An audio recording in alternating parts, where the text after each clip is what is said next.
eu vou falar um pouquinho sobre a crise no sistema colonial brasileiro. Primeiro, nós vamos entender o contexto aí do final do período colonial e o que vai levar, motivar as revoltas que vão acontecer e também compreender que a população naquele período não ficou inerte, não ficou pacífica, quieta diante de todas as imposições que foram impostas pela coroa portuguesa. Não, eles vão se revoltar sim em diversos momentos, diversas formas, e essas revoltas elas vão ser classificadas de dois tipos. O primeiro é conhecido como revoltas nativistas, ou seja, que aconteceram em determinado local, principalmente diante da grande exploração da coroa portuguesa, de alterações no modo de vida daquele povo, e eles vão buscar então reverter essa situação, voltar a algo anterior. Não tinha como motivação se separar de Portugal, certo? Essas revoltas elas vão acontecer principalmente entre o período de 1642 a 1720.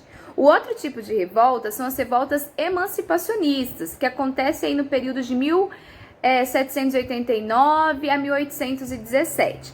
Essas revoltas emancipacionistas tinham como objetivo emancipação, ou seja, romper com Portugal, independência, se separar, ok? Então são esses dois tipos. Quais foram as motivações? O que levou essa população aí a se revoltar por diversos momentos?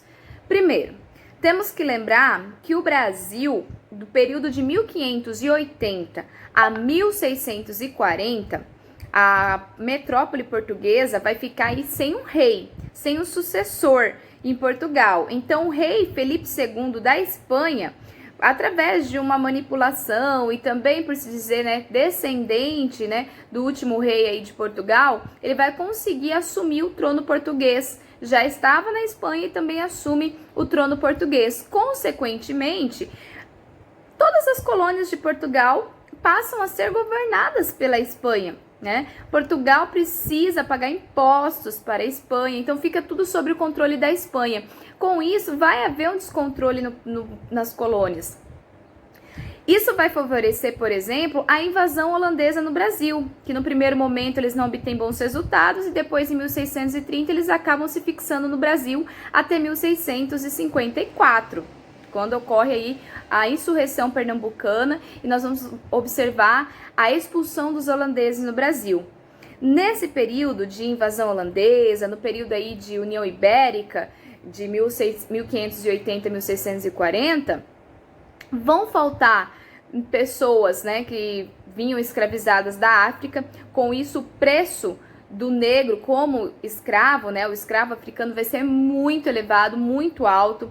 A população vai em busca dos indígenas para escravizar cada vez mais, Desde o início eles foram procurados, mas principalmente nesse período, por causa da falta e também do elevado preço do negro enquanto escravo africano e trazido ao Brasil, E nós vamos ter também aí, no final da expulsão dos holandeses, eles levam com eles muda de cana-de-açúcar para as suas colônias nas Antilhas. Esse açúcar vai ser de melhor qualidade e também mais barato que o açúcar brasileiro.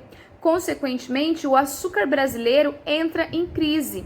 Então, isso vai gerar aí um prejuízo muito grande para a região do Nordeste brasileiro e também para a coroa portuguesa, porque tinha acabado de conseguir se livrar dos espanhóis e precisava se reorganizar, precisava de recursos, porque viveu um longo período de crise, e também necessitava explorar ainda mais as suas colônias para obter riqueza e organizar o seu país.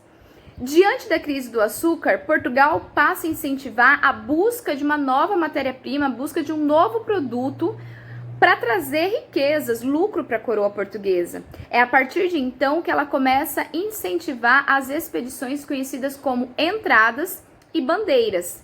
As entradas eram expedições que buscavam metais preciosos, pelo interior do Brasil, riquezas, mas ela não ultrapassava o Tratado de Tordesilhas e também eram financiadas pela coroa portuguesa.